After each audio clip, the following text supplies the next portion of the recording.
Welcome back this evening. The air has quieted again, settling into that soft hush that always seems to arrive before sleep does. You've come a long way through the week, through noise, through light, through all the motion that insists on being tended to. But here, none of that matters anymore. You can set it all down for a while. The night has its own kind of rhythm, slower, wider, patient. It doesn't ask anything of you except to listen. So take a breath, and another. Let it carry you someplace new, someplace quiet, where the world still hums to itself beneath the surface. Tonight's story is called The Factory That Built the Sky. It's about a place where machines once made clouds instead of smoke, where beams of light slipped through old rafters and dust floated like stars that hadn't found their place yet. No one remembers who built it or what it was for, but sometimes, if you listen closely enough, you can still hear it working, quietly keeping the sky in motion. So let's begin there, in the stillness after the storm has passed. Let your thoughts loosen and wander like smoke through open windows. And as the story unfolds, imagine the faint hum of gears turning above you. A reminder that even the quietest things are still alive, still creating something beautiful just by being. The road that led to the factory wasn't on any map I'd ever seen. It appeared somewhere between one town and the next, a narrow strip of cracked asphalt that wandered uphill through quiet fields of wind-tipped grass. I might have missed it if the light hadn't caught the metal sign at just the right angle. There were no words left on it, only faint grooves where letters had once been, eroded by time and rain until they became their own language of silence.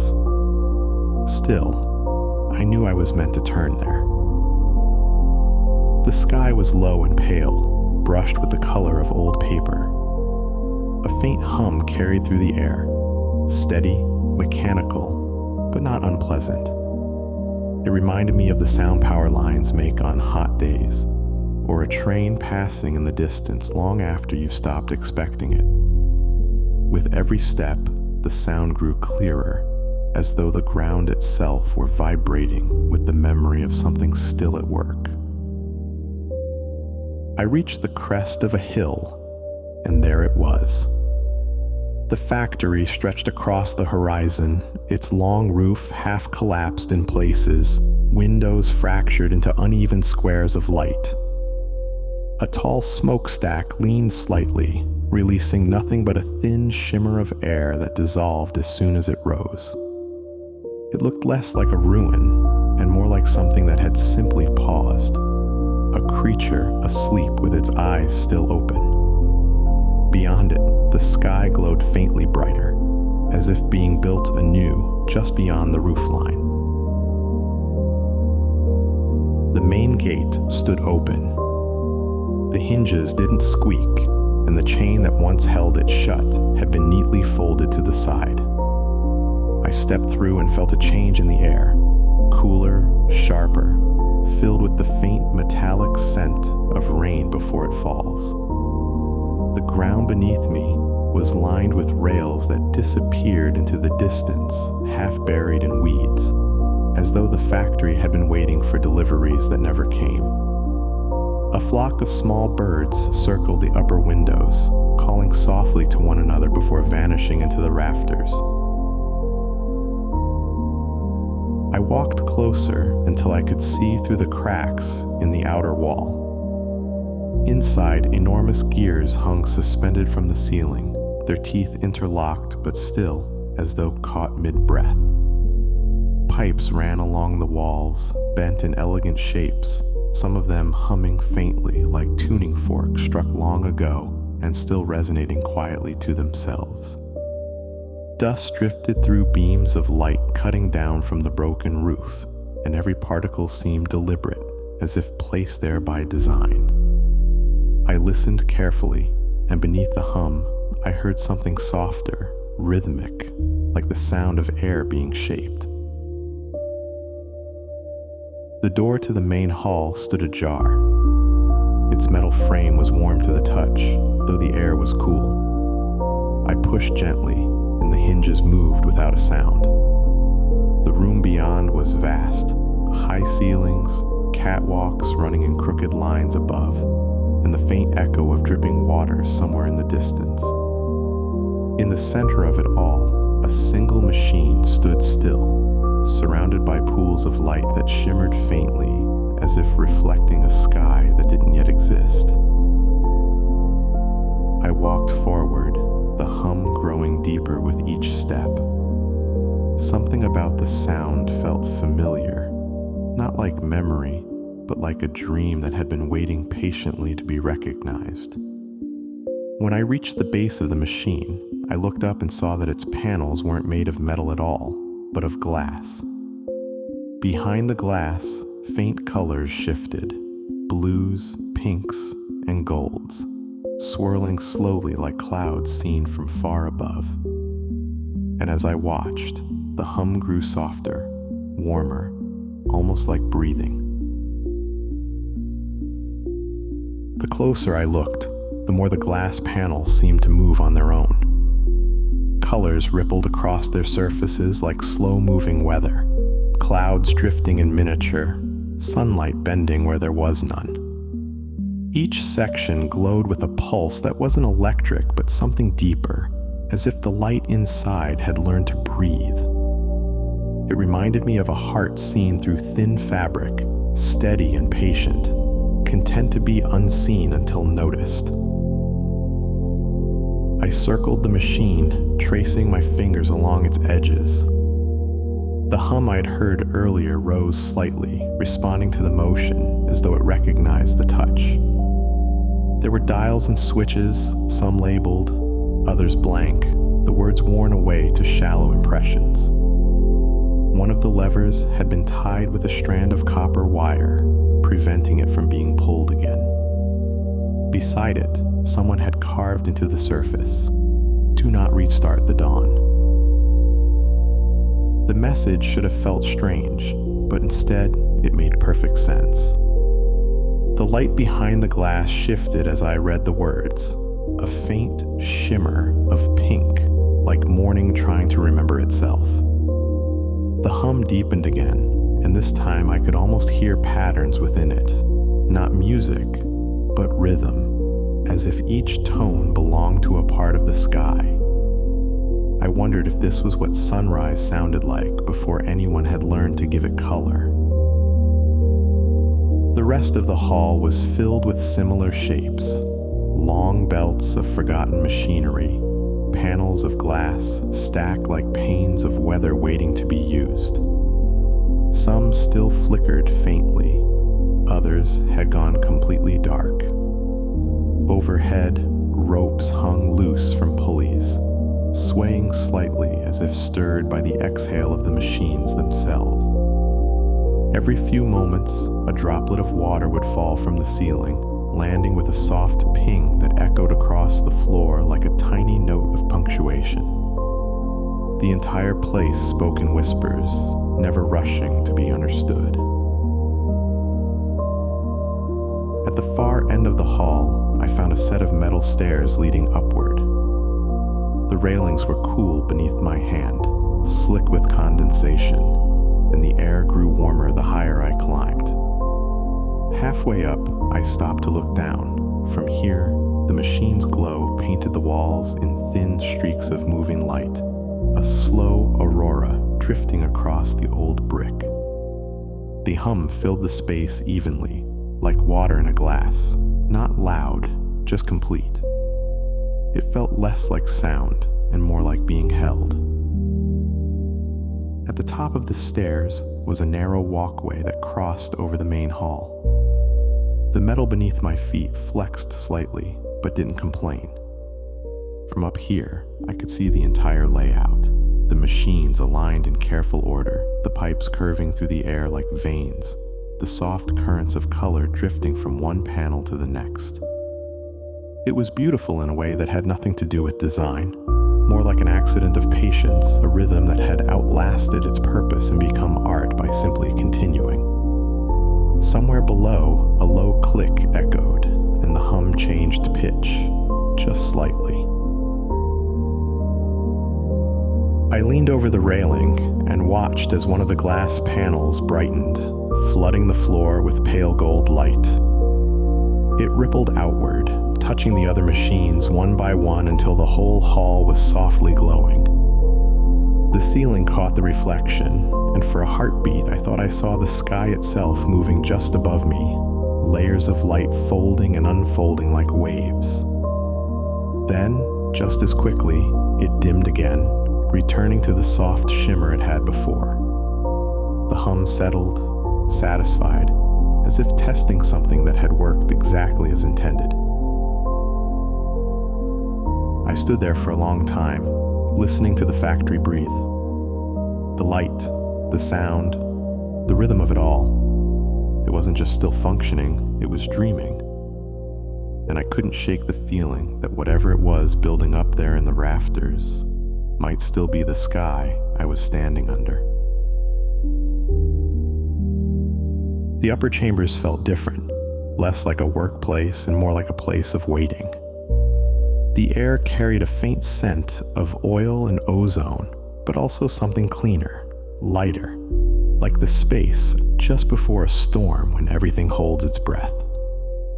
A row of tall windows stretched along one wall, though most of them were clouded by dust, filtering the outside light into soft ribbons that moved gently across the floor. Every few seconds, a shadow passed through, maybe a bird, maybe a cloud, maybe something else entirely. I walked slowly, tracing the outlines of forgotten machines that sat like sculptures against the walls. Some were covered in cloths that had turned gray with time. Others gleamed faintly, as if recently polished by invisible hands. The silence here wasn't empty. It was full of listening. I could hear the low thrum of the main chamber below, the occasional pop of cooling metal, and a rhythmic clicking that seemed to echo from somewhere ahead, faint but precise. It sounded like counting. At the far end of the walkway, a door stood slightly open. Its paint flaked away in long vertical lines like rainfall frozen midair. The clicking came from behind it, slower now, deliberate, steady as a heartbeat that had learned patience over years. I hesitated before pushing it open, not out of fear, but out of respect for whatever was inside. When I did, the sound stopped, as if pausing to acknowledge me. Then quietly it began again. The room was small and filled with light. Every surface shimmered faintly, reflecting colors that didn't belong to any source I could see. In the center stood a tall clock made of brass and glass, its face open, revealing hundreds of tiny gears that moved in slow, perfect coordination. But instead of hands, the clock held a series of thin, silver threads that glowed faintly, each one pulsing at a different rhythm. Every pulse sent a ripple of light upward, disappearing into the ceiling where I could see faint traces of sky painted directly onto the metal beams. I realized then what the machine was doing. It wasn't measuring time. It was recording it. Each pulse, each shimmer, was a moment preserved. Every sunrise, every passing cloud, every second someone had stopped to look up and think of nothing at all. The sky wasn't just built here. It was remembered here. I stepped closer, drawn to the faint vibration of the threads. They were warm when I reached toward them, warmer than the air, almost alive.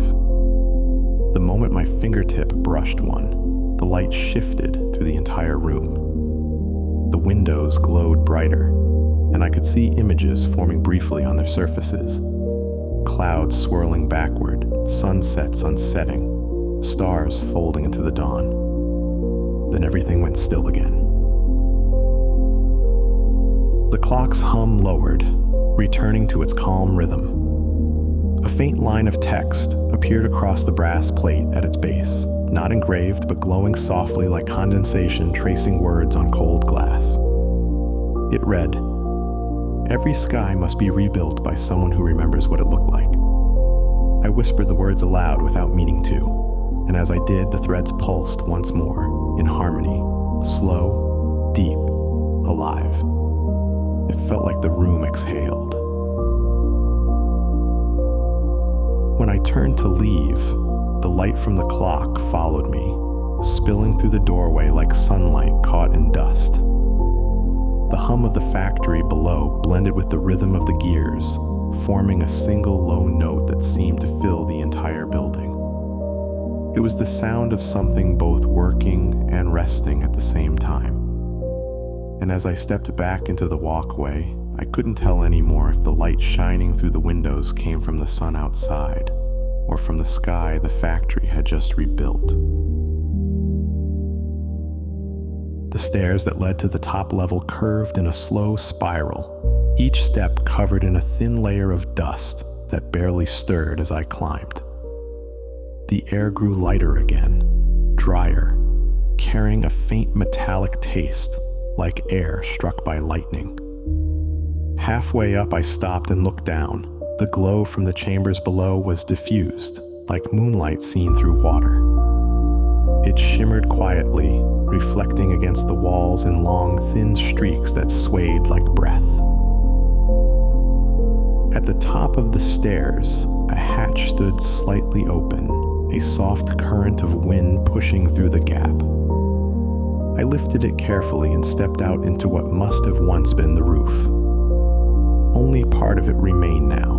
Great iron beams arched into the sky, covered in ivy and patches of moss that had learned to grow in rust instead of soil. The view spread in every direction, hills, rivers, thin silver roads leading nowhere, and far beyond them, clouds drifting like slow ships across the horizon. The hum from below carried upward, mingling with the quiet sound of wind threading through the open structure. In the center of the roof stood another machine, smaller than the others, round, and surrounded by dozens of mirrors tilted at strange angles. Each one reflected a piece of the sky, but the reflections didn't match what was above. Some showed dawn, others night, and a few shimmered with deep violet light like twilight caught in a jar. I stepped closer and saw that the machine itself was built from both metal and stone, a circular basin filled with what looked like water, though its surface barely moved even as the wind passed over it. When I leaned in, the reflection staring back wasn't mine. It showed clouds moving quickly across an unfamiliar landscape, and in the distance a storm building, but the lightning inside it was silent, unfurling like ribbons of gold and white that vanished before they struck. The hum of the factory deepened, and the basin rippled once, breaking the image into waves of light. When it cleared, the reflection had changed again, now showing an empty field beneath a sky that seemed too large for the world beneath it. I watched for a long time, feeling as though I'd been allowed to see something I wasn't meant to understand, but was invited to witness anyway. Around the basin were small brass plates engraved with faint words. I brushed the dust away to read them. Each one held a single phrase: the first horizon, the day before color, the shape of silence before rain. Every plate marked something intangible, something the sky might need to remember before becoming itself again. It was like reading the instructions for how to dream. I sat down beside the basin and looked at the mirrors again. Their angles shifted slightly as the light changed, aligning with one another until all their reflections met in the center of the pool. A beam beam of pale light rose from the surface, quiet, delicate, bending like smoke. It reached toward the open air above, where it scattered into faint threads of color, weaving into the clouds. The wind stilled, and for a moment, everything held perfectly still. The entire world paused, listening to itself being built again. I stayed there until the light dimmed and the mirrors shifted back to their uneven pattern.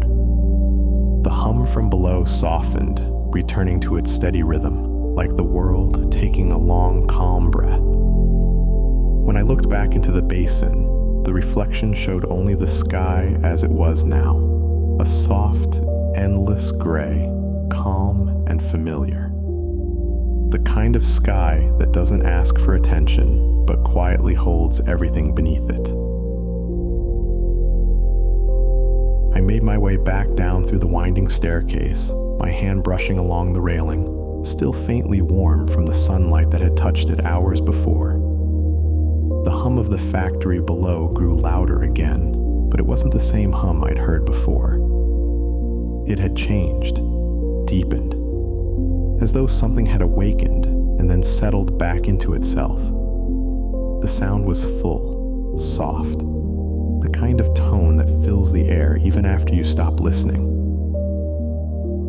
When I reached the lower floor, the hall was awash with color. Light streamed through the high windows, bending through the dust in faint shafts of pink and gold.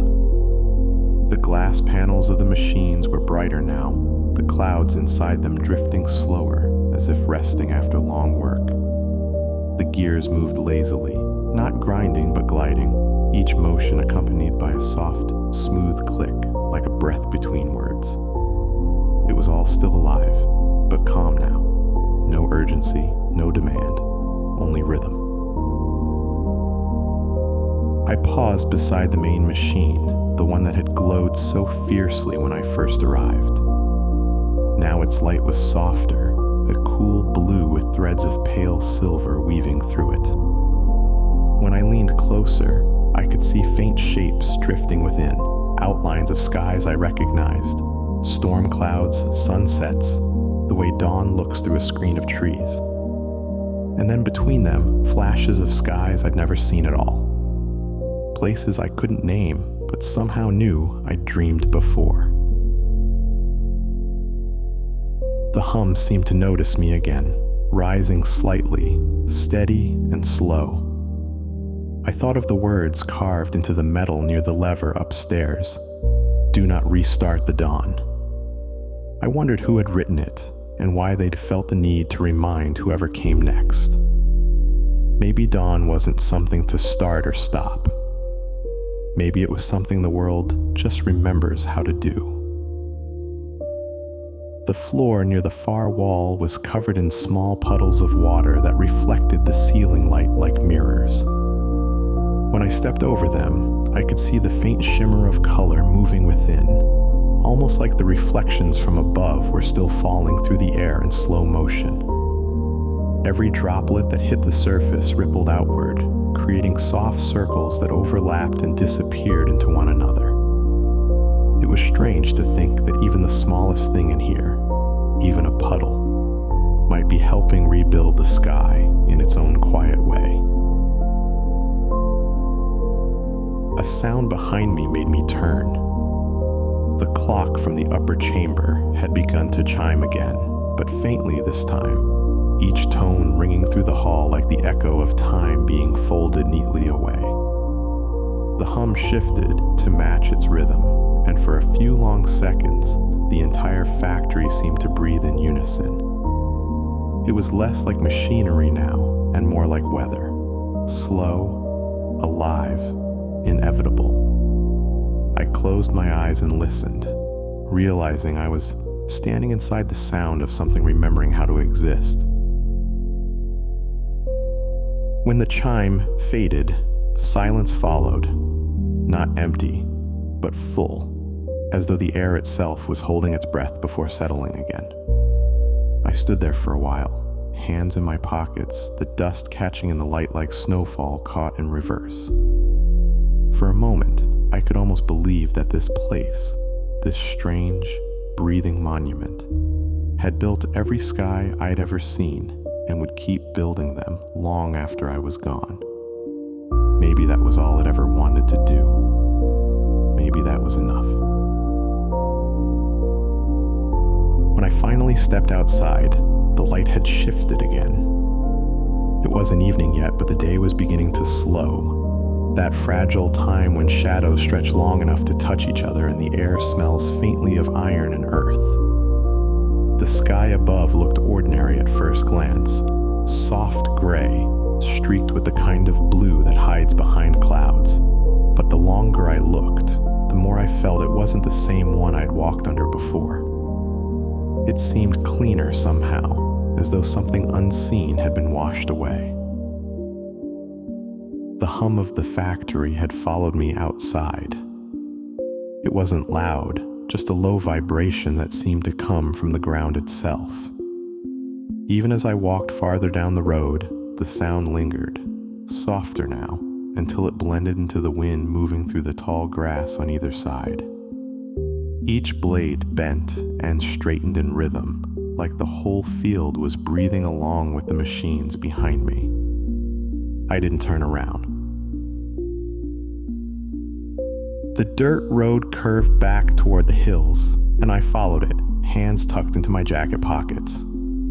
Here and there, I passed bits of broken metal half buried in the soil, small pieces of the factory perhaps, carried away by storms or years of wind. Each one caught the light just so, glinting faintly before fading back into shadow. I thought about the mirrors on the roof, the threads of light, the way the air had shifted when the machine stirred. Maybe the sky was never built all at once. Maybe it's rebuilt a little every day in places no one ever sees. A bird passed overhead, a small one, barely a shape against the light. It disappeared into a bank of cloud, and for a moment, the gray shimmered with a faint trace of color, as if something from inside the factory had escaped and taken to the air. I smiled without meaning to. The hum had faded now, replaced by the sound of my own footsteps and the soft hiss of wind across the fields. It was quiet again, but the kind of quiet that hums beneath the surface, alive, waiting. By the time I reached the edge of the road, the sun had dipped low, turning the horizon a faint gold that brushed against the clouds like a memory trying to return. The world felt balanced, not perfect, not new, just right. I took one last look at the hills behind me, where the factory sat hidden from view, its roof still breathing light into the sky. Then I kept walking, and the road carried me forward into whatever sky it had built for me next. So here's where the story ends, as you lie asleep, whisked away by thoughts and dreams. The world beyond your closed eyes will keep turning, soft and unhurried. The sky will go on being built, quietly, by the unseen hands of time and memory. And somewhere, far off, a faint hum will echo through the dark. Not a sound of machines, but of calm, of continuity, of rest. May it follow you into sleep and stay there until morning. Good night.